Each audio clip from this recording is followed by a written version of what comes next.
If you're scared to bulk because you don't want to lose your abs, I don't blame you. Most bulks lead to excessive fat gain when compared to muscle, and that's just not what you want. So in today's video, we are going to talk about a 3-step process of how to ensure your next bulk is your best bulk.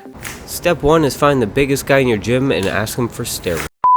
Alright, step number 1 in lean bulking, train properly, aka progressive overload. Now progressive overload basically means you are getting stronger in the gym each week. You need to pick 4 to 6 key compound exercises. This is your bench press, your squats, your overhead press, your pull-ups, your deadlifts, big lifts to continuously track and try to get stronger at each week. Your body needs a reason to grow. It needs a stimulus. It needs challenge. And the only way to do that is by lifting heavy weight and making it even heavier over time. So if you go into week 1 and you bench press 135 pounds for 4 reps, going into week 2, you want to do 135 pounds for 5 reps.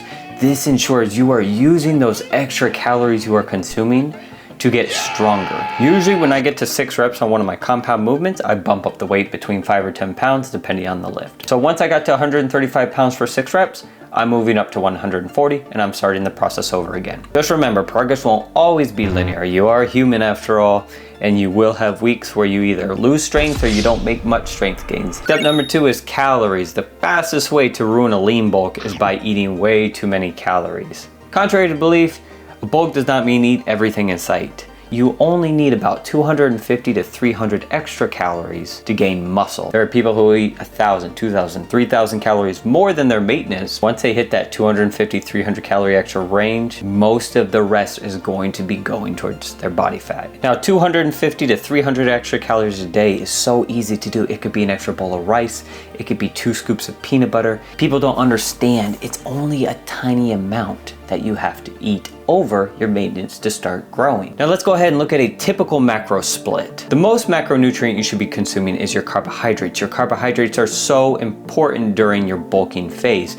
It is responsible for the glycogen in your muscle. That is going to give you the fuel, the energy you need, the fullness you want to see during your bulk. It's going to help you lift more weight. It's going to help you feel energetic in the gym. It's going to help you get stronger. So don't cut your carbs. Carbs don't make you fat, and excess of calories makes you fat. So what carbs should you be eating? We should look at rice, potatoes, oats, bread, your veggies, fruits. Pause. Did you hear him say anything about cookies? Because I didn't. What kind of bulk is a bulk without cookies? It's not my kind of bulk. You better fix it. That's all I gotta say. Back on with the show.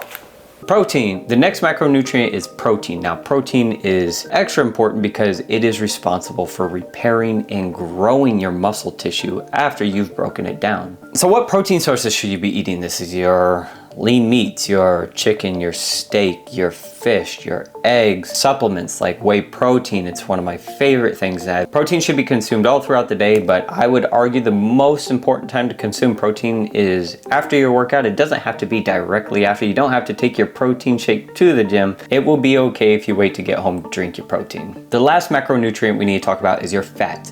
Do not avoid your fats.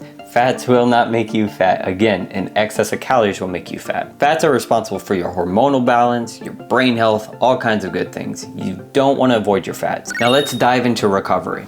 Recovery starts with your sleep. Most studies suggest getting between 6 and 8 hours a night. It's completely dependent on the person. I average anywhere from 6.5 to 7.5 hours of sleep a night, and I feel great with that. So you need to make sure that you're giving your body time to rest, because that's actually when it's growing. The second way you can hinder your recovery is by overtraining. The fitness industry says you need to train each muscle group 2 times a week. That is not necessarily true. Does it work for many people?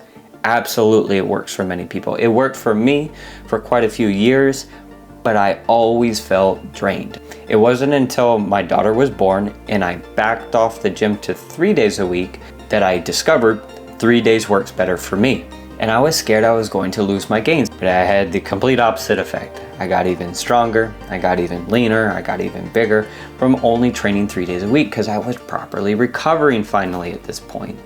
And that's really it. It's not really hard to stay lean while you're bulking. Now, I'm not going to lie that you're most likely going to gain some fat while you bulk. That is just unavoidable for most people. You can still stay lean with your bulk, you just have to be disciplined. But that's all for me today, guys. I hope you enjoyed the video. I'll see you in the next one. Peace.